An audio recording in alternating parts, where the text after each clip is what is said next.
बहड़ी नगर के नैनीताल रोड स्थित राजा टॉकीज के सामने केसर चीनी मिल द्वारा लीज पर ली गई जमीन पर निर्माण होने से वहां लगे खोखा पटरी वाले दुकानदारों में खलबली मची हुई है। नगर के लोगों ने इस मामले में एक शिकायती पत्र बरेली के आला अधिकारियों को भेजकर निर्माण कार्य रुकवाने की मांग की है। इसी को लेकर खोखा पटरी दुकानदार व्यापार मंडल के तहसील अध्यक्ष अतुल गर्ग और सलीम रहबर की अगुवाई में राजा टॉकीज के पास एकत्रित हुए, जहां एक बैठक करने के बाद निर्माण रुकवाने की मांग को लेकर सभी लोग केसर चीनी मिल के मैनेजर शरद मिश्रा से वार्तालाप के लिए केसर चीनी मिल उनके कार्यालय पहुंचे। आइए बात करते हैं व्यापार मंडल के पदाधिकारी सलीम रहबर से, क्या है उनका कहना। हाँ जी रहबर साहब, आप जो ये दुकानें हैं ये राजा टॉकीज के सामने, इसकी आवाज़ लेके आप जो है फैक्ट्री के जीएम से मिले हैं, क्या आश्वासन मिला है आपको, थोड़ा सा बताएं। जी, जीएम कैन हमें एक गर्ग साहब मिले थे अभी, क्योंकि वहाँ के जो सीईओ हैं वो छुट्टी पे हैं और बहुत अच्छे माहौल में उन्होंने प्रतिनिधिमंडल को बिठा करके बात की है। क्योंकि जैसा यहाँ आप लोग प्रेस की तरफ से रोज़ जनता को बता भी रहे हैं कि यहाँ जो दुकानदार बैठे हैं हमारे, जो खोखा लगा करके बैठे हैं, वो यहाँ तीसरी पीढ़ी है उनकी। इससे पहले इनके वालिद और उससे पहले उनके लगभग 70-75 सालों से ये लोग खोखा लगा करके यहाँ कारोबार करते हैं। क्योंकि उसके पीछे जैसा सुना जाता है तो वो केसर फैक्ट्री की ज़मीन है। अब वो किसी लैंडलॉर्ड से उन्होंने लीज पे ली है या जैसे भी है वो उनका लीगल रहता है। उसमें मार्केट बनने की सूचना थी, दुकानदारों में बहुत रोष और गुस्सा भी है, लेकिन दुकानदारों का प्रतिनिधित्व व्यापार मंडल करता है।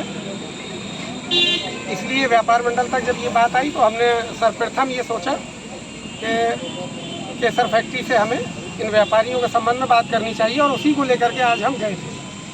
अच्छे माहौल में बात हुई और जो दुकानदार यहाँ से उजाड़े न जाएं, हमारा तो सिर्फ इतना सा ही मोटिव था कि हमारे दुकानदार हैं, इनको यहाँ दुकानें दी जाएँ। क्या तरीका रहेगा ये कंपनी बताए।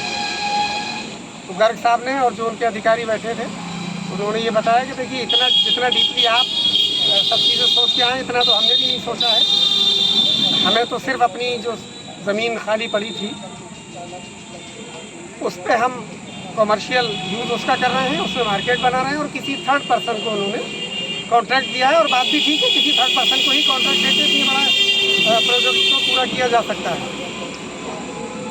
तो अब यह है कि वहाँ जो मार्केट बन रहा है, हमने उनसे यही बात रखी है कि जो हमारे दुकानदार हैं, जितने ये फ्रंट पे बैठे हैं, आप अपने फ्रंट के जितनी भी शॉप्स हों वो हमारे इन दुकानदारों को दीजिए और किसी बाहरी को अगर आप देंगे तो उसका हम विरोध करेंगे। क्योंकि इन लोगों ने यहाँ बैठ कर के इस एरिया को चमकाया है, इसमें मेहनत की, इनका खून शामिल है इस जगह में, तभी जाके हल्का फुल्का जो भी कारोबार आज ये अपने बच्चों का परिवार करते हैं, बच्चों का भरण पोषण करते हैं इतनी महंगाई के दौर में।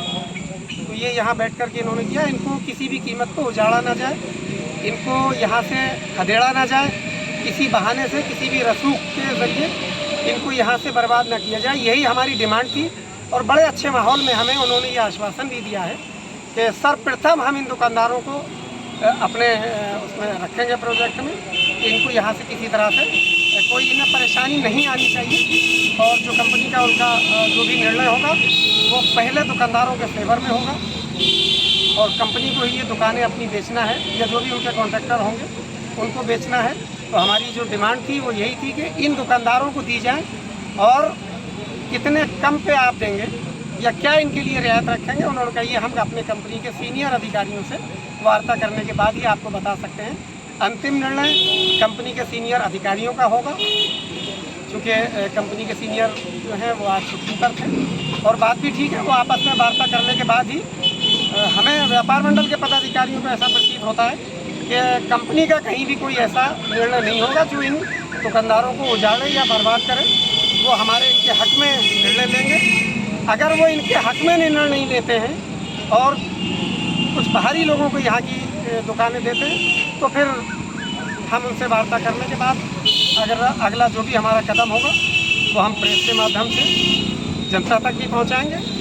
और अगर हमें लगा कि हमारे दुकानदारों के फेवर में कोई बात नहीं हो रही तो फिर जिस हद तक जाना हो, चूँकि संगठन जो है वो हमेशा विपक्ष की भूमिका निभाता है, तो हम जन आंदोलन भी करेंगे अगर हमारे दुकानदारों के साथ कहीं कोई हमें लगा कि अन्याय हो रहा है। वैसे ऐसा हमें अभी की वार्ता से नहीं लगा कि इनके साथ कोई अन्याय होगा, क्योंकि कंपनी भी इतनी बड़ी कंपनी है जो एशिया की दूसरे नंबर की कंपनी है, तो वो अपने शहर के विकास में अगर कोई योगदान करती है तो हमें उनका समर्थन भी करना है। बस इसी अच्छे माहौल में वार्ता करके हम उनसे वापस आए हैं, इस उम्मीद के साथ कि हमारे दुकानदारों के साथ बेहतर होगा, अच्छा होगा, और ये दुकानदार जो यहाँ जमे हैं इनको ही प्रायोरिटी बेस पे यहाँ मार्केट में बसाया जाए।